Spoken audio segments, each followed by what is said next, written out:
Yabiso candidat, Mobutu Sese. Yabiso candidat, Mobutu Sese Mobutu. Zabatina yoe, Comité central.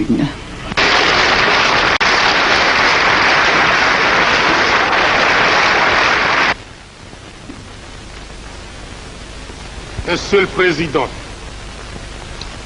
je tiens tout d'abord à vous remercier de m'avoir donné l'occasion de prendre la parole à cette tribune. Je ne peux m'empêcher en outre de vous féliciter au nom des ressortissants des pays appelés communément du tiers-monde de votre brillante élection en qualité de président de l'Assemblée générale des Nations unies. Je ne doute pas que grâce à vos qualités d'homme d'État confirmé, vous assumerez ces lourdes fonctions avec compétence, à la grande satisfaction de cette Assemblée et à la fierté des pays dits du tiers-monde. En lisant votre biographie, j'éprouve aussi un grand plaisir et une grande fierté de savoir que vous êtes un ancien journaliste comme moi-même.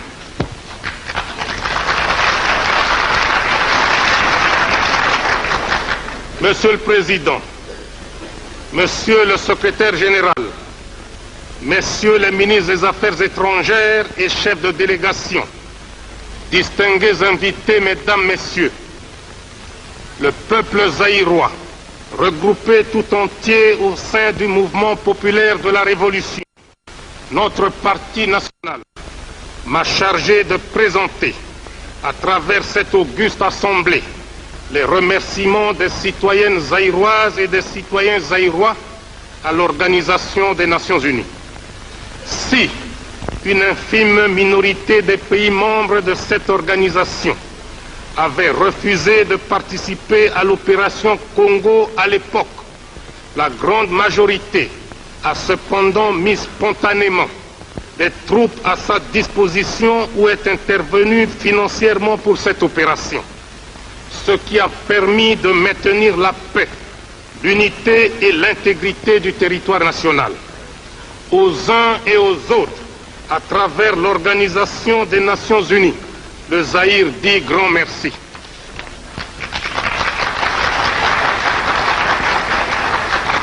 Je saisis également cette occasion pour rendre hommage aux secrétaires généraux de l'Organisation mondiale qui en sont véritablement la cheville ouvrière et qui en assurent la gestion journalière.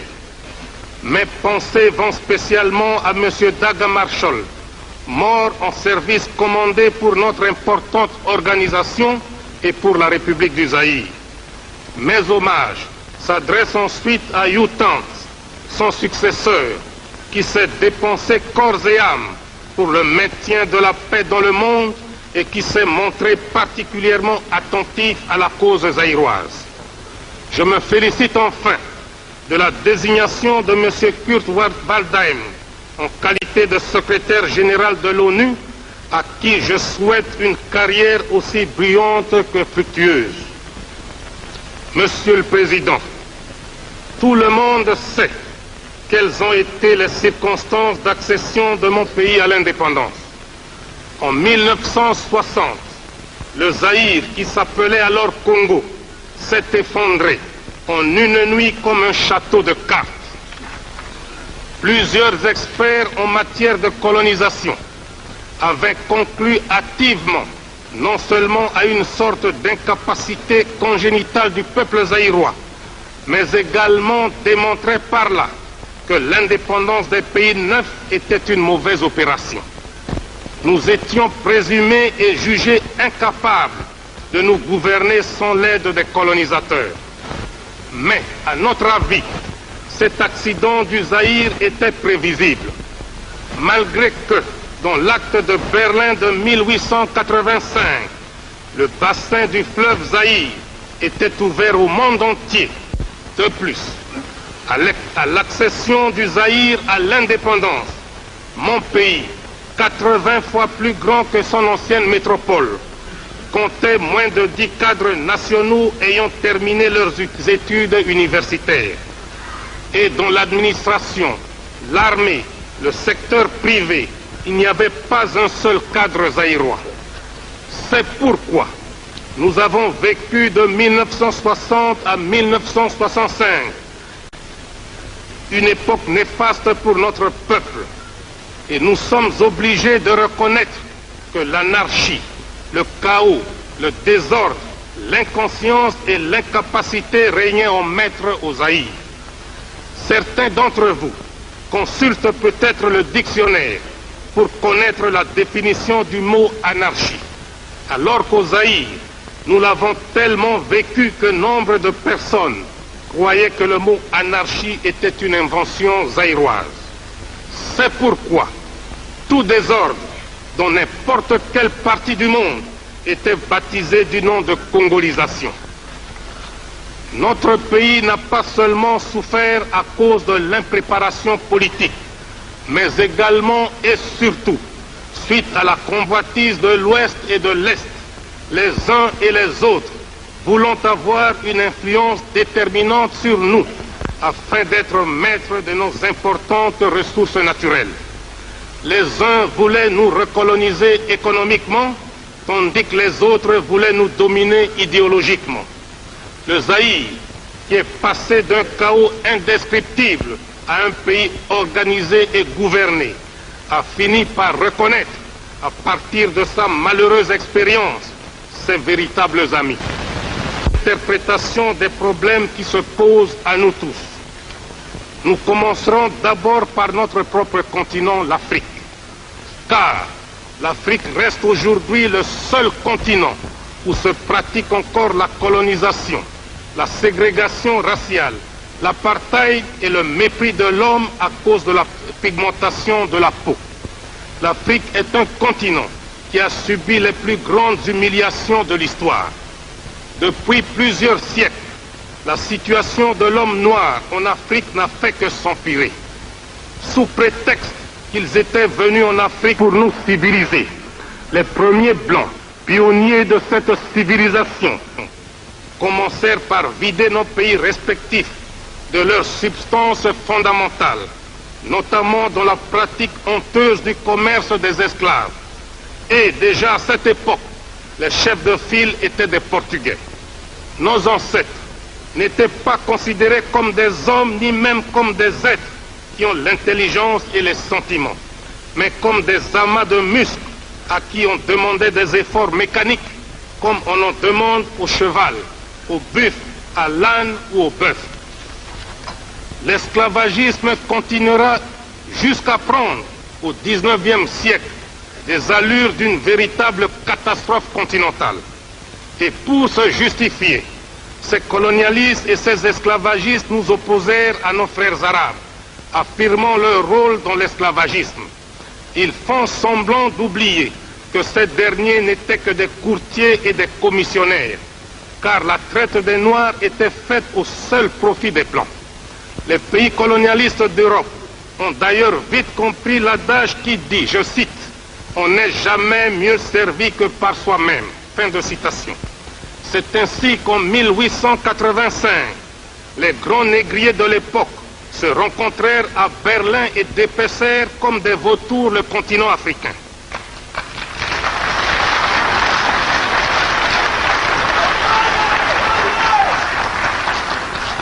Il n'y aura plus de razzia esclavagiste qui leur coûtait cher.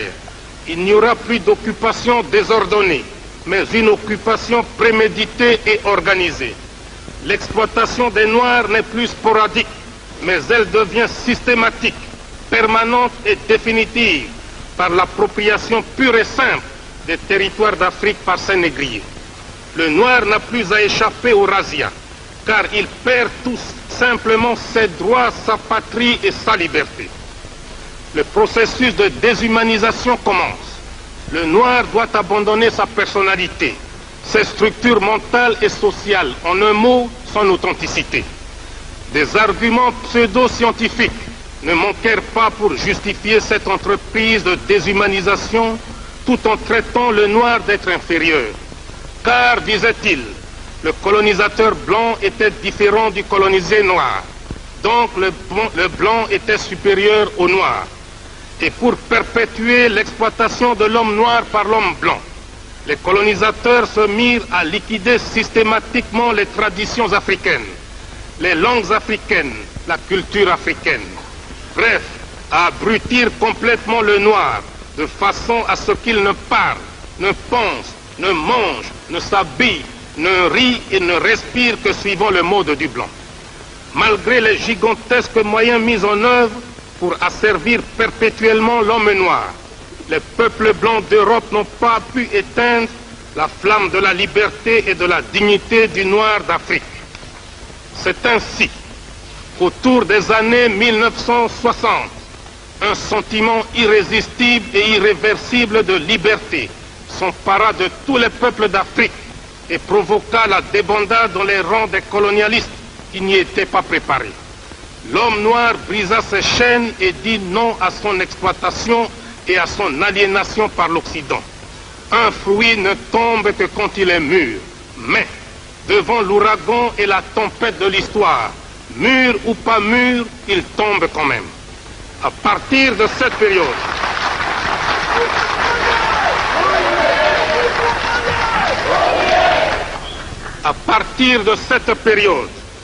nous croyions que tous les colonialistes avaient fini par comprendre l'irréversibilité de l'histoire. Mais l'expérience actuelle montre que l'Afrique n'est pas encore au bout de ses peines, car les colonialistes livrent encore le combat d'arrière-garde. En effet, les mercenaires blancs, payés par certains pays, avaient cherché à reconquérir même certains pays déjà indépendants. C'est le cas de la République démocratique du Soudan, de la République fédérale du Nigeria et de celui de mon pays, le Zaïre. Dans la ville de Bukavu, à l'est du Zaïre, un mercenaire blanc venu d'Europe s'était proclamé sans rire président de la République du Zaïre. Si un noir l'avait fait en Europe, on l'aurait pris pour un humoriste de mauvais goût, un détraqué mental. Mais, puisque c'était un blanc qui le faisait en Afrique, les colonialistes avaient mobilisé la presse, la radio et la télévision pour les mettre à son entière disposition, non seulement pour lui faire la publicité, mais aussi pour ridiculiser le chef de l'État du Zaïre que je suis, pourtant incontesté aussi bien dans les limites du territoire national que dans tous les pays représentés ici.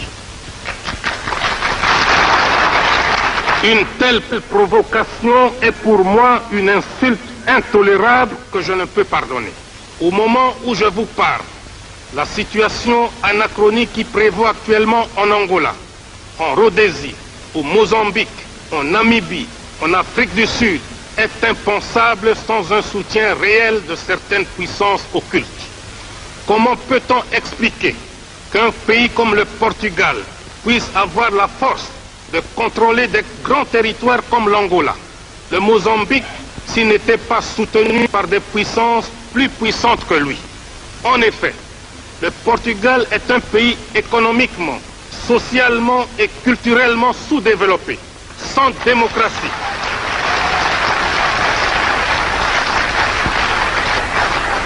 Sans démocratie, sans aucune force militaire. Son seul record est le taux le plus élevé d'analphabètes en Europe. Sa force et son arrogance lui viennent tout droit de son appartenance à l'OTAN, car ce pays avec ses colonies est nécessaire stratégiquement pour cette organisation militaire. Le volume d'investissement et de capitaux venant de l'Occident augmente de jour en jour dans les colonies portugaises. La construction du barrage de Cabora Bassa, qui servira à alimenter en grande partie la République sud-africaine, montre sans équivoque que les puissances intéressées s'opposeront toujours à la libération et à l'indépendance des pays précités. D'ailleurs, le ministre de l'Intérieur et de l'Information, le docteur Connie Mulder, a récemment déclaré que la République sud-africaine était prête à apporter son soutien militaire à tous les pays d'Afrique australe, y compris le Mozambique et les autres territoires portugais, pour combattre ce qu'il appelle le terrorisme. Entendez la lutte héroïque des nationalistes africains. Le docteur Mulder faisait cette déclaration au moment où il effectuait un voyage en Rhodésie pour inspecter les unités de l'armée sud-africaine combattant auprès des forces rhodésiennes contre les patriotes zimbabwe. Entre les deux colonies portugaises, l'Angola et le Mozambique, s'est développée il y a quelques années une situation presque aussi similaire, mais en tout cas scandaleuse. Je veux parler de la Rhodésie. Un certain matin, nous avons appris par la presse qu'après plusieurs discussions secrètes entre le gouvernement de sa très gracieuse majesté britannique et les colons britanniques installés en Rhodésie, ceux-ci s'étaient rebellés contre leur gouvernement, leur pays et leur souveraine, et que les autorités de la Grande-Bretagne étaient incapables de faire changer d'avis leurs compatriotes d'Afrique. La Grande-Bretagne a comme devise « Dieu est mon droit », ce qui, je suppose, signifie que le rôle du gouvernement de ce pays est de faire régner la justice là où il en a l'autorité. En survolant l'histoire de ce grand peuple, on constate qu'il a largement justifié l'existence de cette devise et qu'il a même outrepassé la simple justice pour la confondre avec ce qu'il pouvait appeler le seul droit de la grande île. Pour s'en convaincre, il suffit de se rappeler d'innombrables mouvements de rébellion et d'indépendance si violemment matés par la Grande-Bretagne au cours de son histoire. Pour l'Afrique, l'exemple du Kenya est frappant. En effet, l'injustice du gouvernement britannique qui réservait à ses colons les meilleures terres de ce pays entraîna une révolution légitime des Mau Mau. Cette révolte fut sauvagement matée par une boucherie de près de 15 000 personnes. Le cas des États-Unis d'Amérique, qui ont vaillamment lutté pour conquérir l'indépendance, est trop connu pour être développé ici. Partout, au Kenya, aux Indes, en Guyane, à Chypre, à Aden, en Palestine, à Gibraltar, à Anguilla, la Grande-Bretagne a utilisé la force pour faire valoir son autorité. Partout, sauf, comme par hasard, en Rhodésie. Et pourtant, les Africains de Rhodésie, comptant sur la justice de ce grand pays, avaient fait confiance au gouvernement britannique. Mais, hélas, ils durent déchanter. C'est ainsi qu'un jour, 2000 manifestants noirs qui s'étaient nichés dans les arbres aux abords de l'aéroport de Salisbury pour accueillir le Premier ministre Harold Wilson, entonnaient une mélopée dont les paroles disaient, je cite, « Nous sommes des nègres, des orphelins de Rhodésie. Personne ne nous aide, personne ne nous aime. » Fin de citation. Les policiers blancs répondaient, je cite, « Laissez donc ces damnés saints, laissez-les remonter d'où ils viennent. » Fin de citation. Voilà pourquoi nous dénonçons le racisme. Il est prémédité, il est ignoble, il est inhumain. On a souvent parlé de sanctions économiques pour réduire la sécession en Rhodésie. Mais en réalité, la Grande-Bretagne protège son ami de l'OTAN, le Portugal. Et celui-ci protège à son tour ses amis colons britanniques de Rhodésie. Et ils arrivent paradoxalement, non pas à décourager les sécessionnistes, mais à asphyxier un pays indépendant, je cite la Zambie. La Grande-Bretagne, qui se considère comme le pays le plus traditionnellement démocratique, défenseur des libertés fondamentales et des droits légitimes de l'homme, accepte, tolère et implicitement soutient ces 200 000 sujets rebelles qui, contrairement aux règles élémentaires de la démocratie, maintiennent encore dans l'esclavage 4 millions de Noirs. La situation des territoires portugais et britanniques se prolonge jusqu'en Afrique du Sud. Ce pays est le seul sur cette terre des hommes où les Blancs ont élevé la ségrégation au niveau d'institutions. Et le terme apartheid n'existerait pas dans le langage humain si les Blancs n'étaient pas en Afrique du Sud. Au lieu d'être logiques avec eux-mêmes, en laissant les Blancs et les Noirs séparés, chaque groupe se développant de sa manière, les Blancs poussent leur barbarie en exploitant l'homme noir comme du temps de l'esclavagisme suranné. C'est ainsi que grâce à une main-d'œuvre quasi gratuite, 420 000 Noirs extraits à la main les 2/3 de la production mondiale de l'or au profit des Blancs. Et ces Noirs d'Afrique du Sud, n'ayant ni droit de grève, ni droit syndical, ni droit tout court, qui avaient demandé une augmentation dérisoire de leur salaire, tenant compte du cours mondial actuel de l'or, ont été purement, simplement et sauvagement abattus par les autorités sud-africaines. La République sud-africaine nargue l'Organisation des Nations Unies depuis plus de 20 ans sur le problème de la Namibie. Et la chose la plus grave que les racistes sud-africains font actuellement, c'est la balkanisation de ce grand territoire africain. Face à ce complot contre l'Afrique indépendante, 3 pays les plus directement visés essaient de coordonner leurs efforts afin d'assurer d'une part leur propre sécurité et d'autre part afin que les pays actuellement occupés soient libérés. J'en profite d'ailleurs pour rendre un vibrant hommage à mes frères Julius Nyerere et Kenneth Kaunda pour leur sagesse et leur détermination à la cause de la libération africaine. La mise en commun de nos moyens dans le cadre d'une conférence tripartite permanente permettra, j'en suis convaincu, la création d'un axe de dissuasion Kinshasa-Lusaka-Dar es Salaam. Tous ceux qui aiment l'Afrique doivent aider la Tanzanie, la Zambie et le Zaïre à assumer leurs responsabilités. Monsieur le Président, le Zaïre s'est associé à plusieurs reprises à d'autres États africains pour convaincre et persuader les racistes de l'Afrique australe de sortir de leur mauvais chemin, notamment par le manifeste de Lusaka. À cette attitude de bonne volonté, il nous a été opposé un mépris total. Aujourd'hui que nous avons la stabilité politique, économique et sociale, nous ne pouvons nous sentir heureux chez nous tant que nos frères d'Angola, de Mozambique, de Zimbabwe, d'Afrique du Sud et de Namibie ploient encore sous le joug des colonialistes portugais, des colons britanniques de Rhodésie et des racistes sud-africains. D'ailleurs, le Zaïre est le trait d'union entre plusieurs pays de l'Afrique centrale. Il est entouré de pays francophones, anglophones, lusophones, arabophones. Frantz Fanon ne disait-il pas que l'Afrique a la forme d'un revolver dont la gâchette est placée au Zaïre? En conséquence,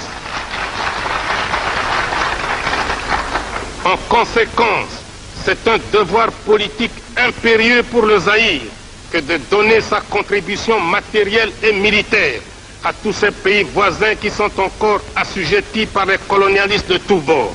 Aussi, les filles et les fils du Zaïre m'ont-ils chargé de vous dire qu'à partir de maintenant, le Zaïre tout entier est mobilisé pour combattre tous les racistes et colonialistes de l'Afrique australe.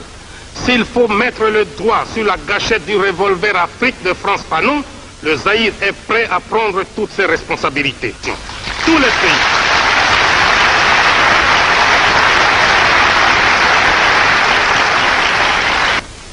Disent nos amis, seront, je l'espère, de notre côté et de façon tangible. Car pour nous, même la passivité dans ce domaine équivaut à la complicité.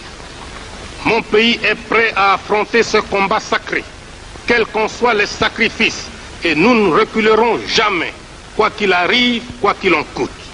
Le combat de la libération africaine possède aussi ses moments de satisfaction.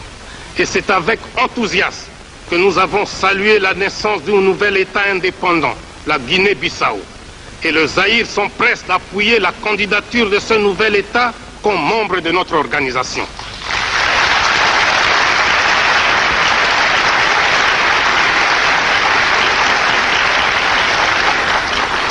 Il est évident que le Portugal se sent diminué par cette nouvelle victoire de l'Afrique, car malgré son appartenance à l'OTAN, malgré la quantité d'armes et de troupes pour maintenir la Guinée-Bissau sous sa coupe, les filles et les fils de ce pays viennent de bouter hors de leur territoire national le colonialiste portugais. Et toute nouvelle intervention du Portugal en Guinée-Bissau doit être considérée comme une pure agression envers un État indépendant. Monsieur le Président, chaque continent a ses problèmes. L'Afrique a les siens. C'est la situation que je viens de vous décrire. Mais il y a un autre problème qui intéresse aussi au plus haut chef notre continent. C'est la situation au Moyen-Orient. Il s'agit sans détour de la question israélo-arabe. La situation qui prévaut dans cette partie du monde est sans doute la plus complexe et la plus délicate qui se soit posée à l'humanité. À écouter les protagonistes, on est tenté de conclure que la base de départ admise par tous est la résolution 242 du 22 novembre 1967. Mais chacun en a son interprétation et en tout cas personne ne l'applique. Vous vous demandez certes quelle est la position du Zaïre. Chez nous, avant de prendre une décision, nous essayons d'analyser objectivement les faits. Il nous semble enfantin et irréaliste de croire au mythe de jeter à la mer le peuple israélien. Ce peuple existe et il a droit à la vie. Mais il est aussi vrai que le peuple palestinien a le même droit que le peuple israélien, c'est-à-dire d'avoir une patrie et de vivre en paix. Il est donc inadmissible que les réfugiés de 47 soient délogés pour devenir les doubles réfugiés de 56 et qu'en 67 ils deviennent les triples réfugiés. Le peuple juif, qui a souffert du nazisme et de toutes sortes de racisme, devrait comprendre mieux que quiconque la souffrance des réfugiés palestiniens qui n'ont plus de patrie depuis un quart de siècle. Plus d'une fois, Israël a exigé des frontières sûres et reconnues, mais aucune fois Israël ne les a mentionnées. Car 1956 a remplacé 1947 et 1967 a remplacé 1956. Peut-être que demain, d'autres frontières seront exigées. C'est ainsi que le peuple arabe pense à son tour qu'il risque d'être rejeté à la mer, mais cette fois-ci à l'océan Indien. Au Moyen-Orient,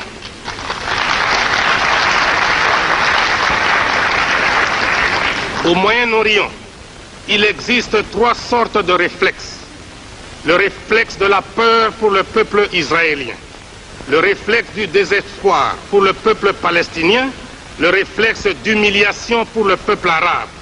Voilà, à notre avis, comment le problème est posé. Ces derniers temps, quand un pays africain prend une décision souveraine dans le conflit israélo-arabe, les autorités israéliennes déclarent que cette décision vient purement et simplement des pays arabes et qui pisait que les dirigeants africains ont reçu en échange une somme d'argent pour prendre une telle décision. De telles déclarations sont graves et injurieuses. Par ailleurs, on ne peut manquer de s'étonner de la visite que le ministre de l'Intérieur et de l'Information de l'Afrique du Sud raciste, le docteur Connie Mulder, vient d'effectuer en Israël. Ce fait nous donne beaucoup à réfléchir quant à l'orientation de la politique africaine d'Israël et partant de l'avenir de ses relations avec l'Afrique indépendante. Le Zaïre, qui se trouve à l'heure du choix, doit dissiper l'équivoque et lever une sorte d'ambiguïté à cause de sa vocation africaine. Par conséquent, le Zaïre doit choisir entre un pays ami, Israël, et un pays frère, l'Égypte. Or, entre un ami et un frère, le choix est clair. Et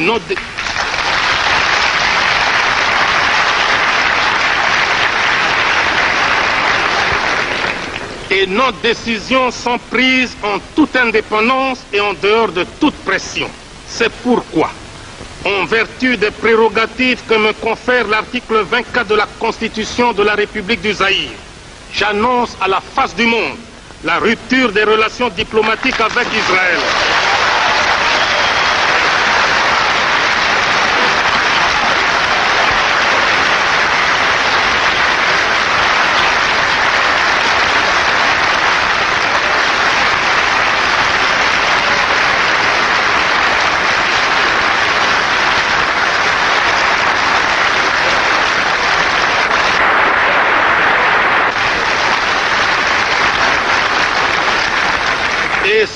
Et ce, jusqu'à la récupération par l'Égypte et d'autres pays arabes concernés de leur territoire actuellement occupé. Monsieur le Président, tout comme le Moyen-Orient, dont nous venons de parler, l'Asie est depuis plusieurs dizaines d'années déchirée par des guerres atroces. Cependant, nous nous félicitons de l'évolution de la situation au Vietnam et au Laos. Et à ce sujet, il faut reconnaître honnêtement le courage politique du président des États-Unis d'Amérique et de son gouvernement pour avoir compris qu'une victoire militaire était impossible malgré les moyens mis en œuvre. En ce qui concerne le Cambodge, nous croyons que ce qui est valable pour le Vietnam et le Laos doit aussi l'être pour ce pays. Je souhaite ardemment au peuple cambodgien de retrouver rapidement la paix intérieure. Quant au problème coréen, la République du Zaïre entretient d'excellents rapports avec les deux entités, celle du Nord et celle du Sud, qui se partagent les suffrages du peuple coréen. C'est pourquoi nous suggérons à tous les membres de notre organisation de s'abstenir de toute action tendant à élargir le fossé entre les deux, mais plutôt de les aider à suivre la voie qu'elles se sont librement choisies, c'est-à-dire celle de la réunification. En attendant, on peut les admettre comme observatrices, et si la voie de l'unité que nous souhaitons vivement réussit, il va de soi qu'on se trouverait devant une seule nation coréenne représentée par une seule délégation. Et si, hélas, la voie actuellement recherchée n'aboutissait pas, il faudrait se rendre également à l'évidence et admettre deux délégations comme nous venons de le faire pour les deux Allemagnes. Le Zaïre estime que l'entrée des deux Allemagnes aux Nations Unies est une contribution au maintien de la paix dans le monde. C'est pourquoi il salue par ma voix la présence dans cette salle des délégués de ces deux pays. En ce qui concerne la conférence sur la paix et la sécurité en Europe, suivons les informations en notre possession. Cette sécurité concerne aussi le bassin méditerranéen. Mais qui dit bassin méditerranéen dit aussi pays riverains, ce qui entraîne fatalement l'association à ces travaux de pays frères d'Afrique, à savoir l'Égypte, la Libye, la Tunisie, l'Algérie et le Maroc. Monsieur le Président, permettez-moi de vous entretenir maintenant des problèmes qui nous tiennent à cœur au sujet des relations économiques internationales entre les pays riches, appelés communément pays développés, et nos pays appelés arbitrairement pays du tiers-monde. Je vous parle ici, bien sûr, en tant que représentant de mon pays, mais aussi en tant que dirigeant africain et ressortissant de ce qu'on appelle le tiers-monde. Au Zaïre, nous contestons cette appellation de tiers-monde qui, pour nous, n'a pas de sens logique. Car si on veut lui trouver une définition économique, c'est-à-dire parler de pays à système capitaliste qui constitue une catégorie et de pays à système collectiviste qui en constitue une autre, cela voudrait dire que tous les autres ne sont ni capitalistes ni collectivistes, ce qui n'est pas tout à fait exact sous l'angle économique, car certains pays dits du tiers-monde suivent soit le système capitaliste, soit le système collectiviste. On ne peut non plus justifier l'appellation de tiers-monde sous l'angle géographique ni sous l'angle des populations. Car le tiers-monde ne constitue pas le tiers de l'humanité, mais plutôt les deux tiers. C'est pourquoi nous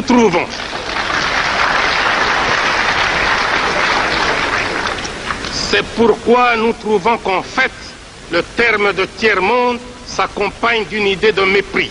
Et par conséquent, cette appellation est surannée. Pour les gens qui l'ont inventée, il existe des pays qui forment le bloc de ce qu'on appelle l'Ouest et les autres qui forment le club de ce qu'on appelle l'Est. En dehors de cela, on met tous les autres dans le même panier sous le vocable de tiers-monde. Le mépris qu'éprouvent certains pays colonialistes ne s'arrête pas là, car ils avaient commencé par appeler les pays dits du tiers-monde pays arriérés. Les auteurs eux-mêmes, trouvant ce terme trop fort, ont cru l'améliorer en lui substituant celui de pays sous-développés. Et maintenant, soi-disant pour éviter des susceptibilités diplomatiques, on nous appelle pays en voie de développement. Au Zaïre, nous nous demandons ce que signifie exactement le développement. Peut-on appeler pays développés des pays qui possèdent un nombre impressionnant de voitures, qui construisent des milliers de kilomètres d'autoroutes, qui polluent les eaux, les mers et l'air? Faut-il appeler pays sous-développés ceux dont les habitants sont pauvres, certes, mais équilibrés, où l'on compte moins de cas de suicide, où il y a moins de meurtres et moins de déséquilibrés et de sadiques.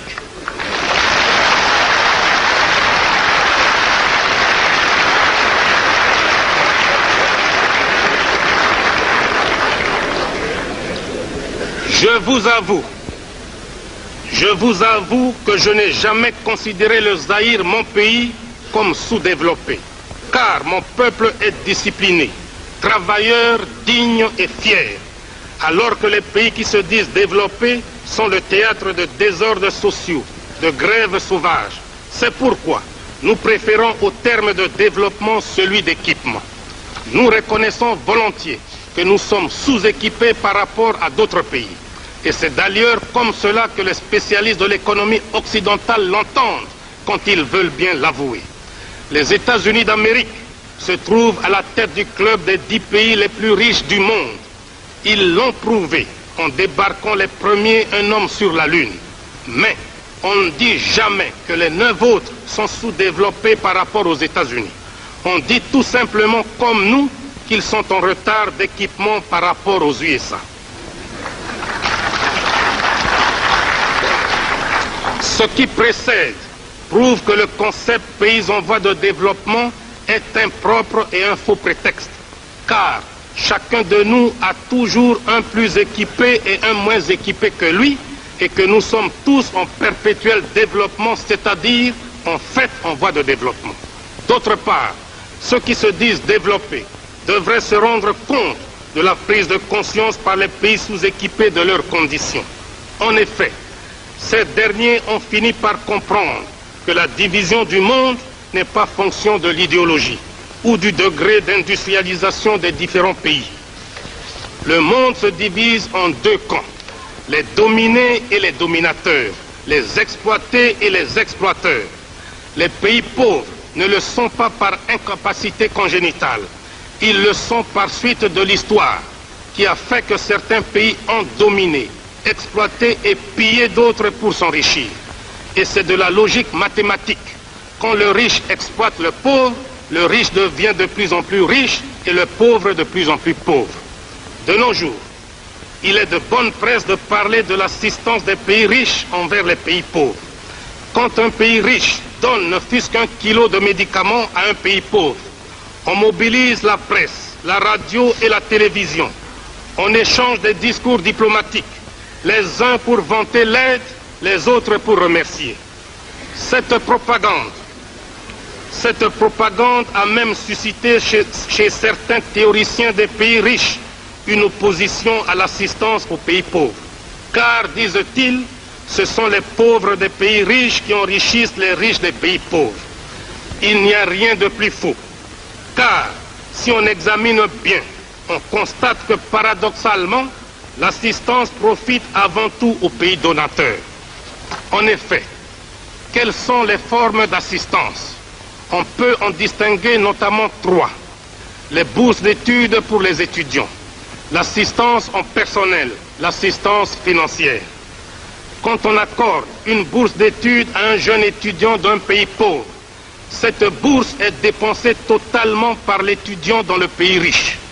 Il arrive même que la bourse ne suffise pas et que le pays pauvre consente à donner un supplément, c'est-à-dire, en fait, un transfert de capitaux du pays pauvre vers le pays riche. Il en est de même de ceux qu'on appelle les coopérants techniques, dont les salaires sont dépensés dans les pays d'où ils sont ressortissants. Au Zaïre, par exemple, nous les logeons, nous les véhiculons, nous leur payons pour leurs vacances annuelles le ticket aller et retour. Quant à leur salaire, la moitié est transférée mensuellement à leur compte dans les pays d'origine. D'ailleurs, une partie non négligeable de nos paiements extérieurs est constituée de transferts des salaires des travailleurs expatriés. Toujours dans le cas du Zaïre, chaque année, nous devons consentir une somme de 40 millions de dollars pour transfert salarial des coopérants techniques. On parle aussi très souvent d'assistance financière. Mais si on y regarde de très près, on constate que les crédits des pays donateurs sont d'une part grevés de conditions de fourniture d'équipement et d'autre part assortis de taux d'intérêt exorbitants et de délais de remboursement très courts. De plus, il reste dans les coffres des banques des pays riches et le pays bénéficiaire n'en reçoit pas un seul centime à dépenser localement. Il se passe donc comme si l'on finançait un pays pauvre sans que celui-ci ne bénéficie de ce financement. On dirait, pour utiliser le langage des financiers, que nous assistons là à une espèce d'autofinancement des pays riches eux-mêmes. Bien plus, mon pays transfère annuellement vers l'ancienne métropole, pour paiement de services et de dividendes des sociétés privées installées chez nous, une somme allant de 300 à 350 millions de dollars. C'est pourquoi je me demande finalement qui assiste qui. Je suis convaincu.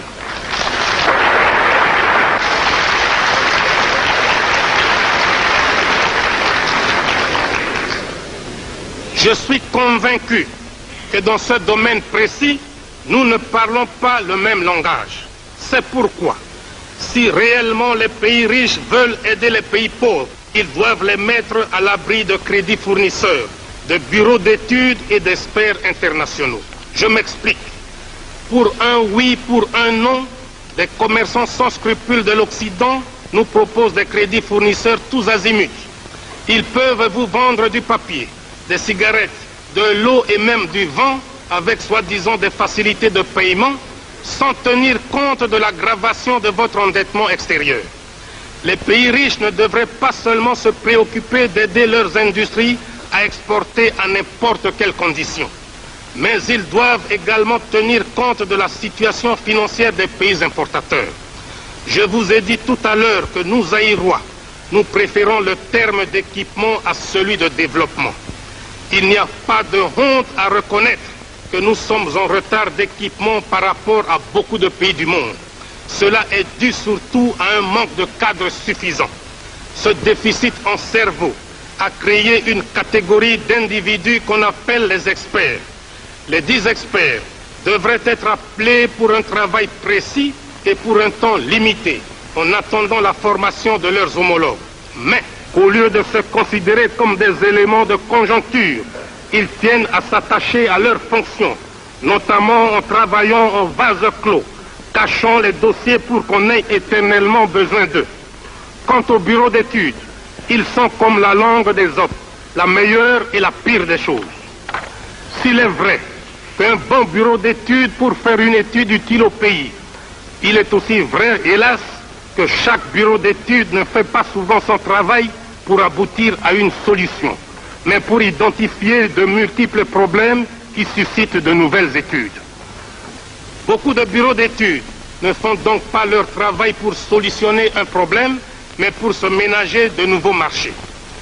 Si j'émets des critiques sur l'organisation d'assistance technique, ce n'est ni pour le plaisir de le faire, ni que je ne remercie pas sincèrement tous ceux qui ont aidé mon pays à sortir de cette difficulté, mais parce que j'estime qu'il y a d'autres voies plus désintéressées et plus efficaces.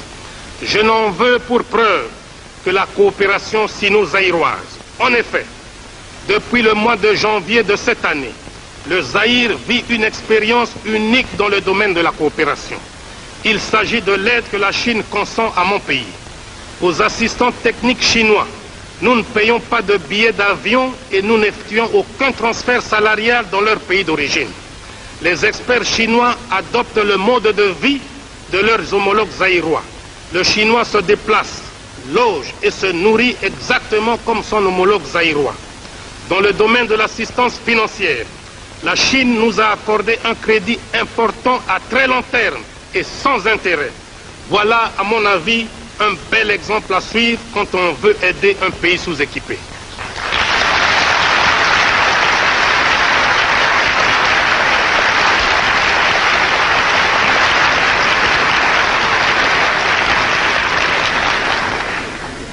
Nous devons avoir toujours présent à l'esprit que le monde se trouve à la croisée des chemins. Il n'est plus divisé par l'idéologie, même pas tellement par les races, ni par la géographie politique, mais par des moyens économiques. Et c'est là que réside aujourd'hui le véritable nœud des relations entre les pays du monde. Plus d'une fois, les pays pauvres ont lancé des cris d'alarme auprès des riches pour comprendre leur situation précaire dans le monde économique d'aujourd'hui. Le dernier sommet des pays non alignés à Alger, dont le compte-rendu sera donné à cette tribune par le président en exercice, Boumedienne d'Algérie, a souligné sans équivoque le danger de laisser persister une telle situation d'une injustice flagrante.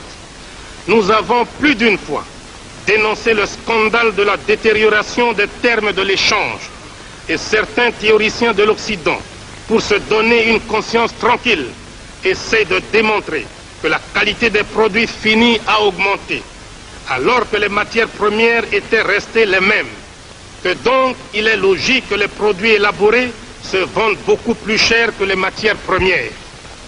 De telles théories dénotent une mauvaise foi manifeste. Prenons un exemple. Dans la constitution d'un repas, on peut avoir de la viande, des légumes, des fruits, du café, du thé. On peut considérer que ces produits n'ont pas beaucoup changé depuis des années. Mais les prix des produits des pays riches, la viande par exemple, galopent dans des proportions inquiétantes, tandis que le café et le thé restent toujours sujets à des fluctuations permanentes. Le caoutchouc que nous produisons est moins cher que ce qu'il coûtait il y a 20 ans, tandis que les pneus que nous achetons n'ont jamais cessé d'augmenter de prix. Le pétrole produit par les pays sous-équipés se vend moins cher que l'eau minérale produite par les pays équipés.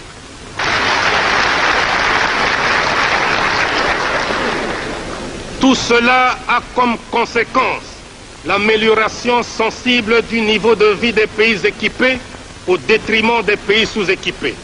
C'est ainsi qu'à titre d'exemple, les paysans des montagnes du Kivu qui cultivent le thé sont toujours pieds nus, alors que les responsables de Lipton qui commercialisent le thé zaïrois se prélassent dans les meilleurs palaces du monde. Je pense que cette injustice vient du fait que les pays riches sont en même temps juges et parties, car ce sont eux et eux seuls qui fixent les prix de nos matières premières et les prix de leurs produits finis. Cette situation est souvent aggravée par la politique des grandes sociétés multinationales qui, quand elles investissent dans un pays donné, elles ne s'intéressent pas à celui-ci, mais uniquement à leur profit. Et quand ces sociétés s'installent chez nous, elles ne créent pas une nouvelle société, mais une dixième, une centième, si pas une millième de leurs filiales.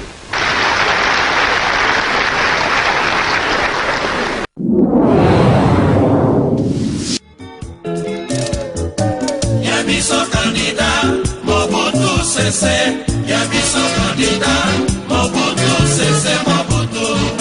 Zabatinga yoe.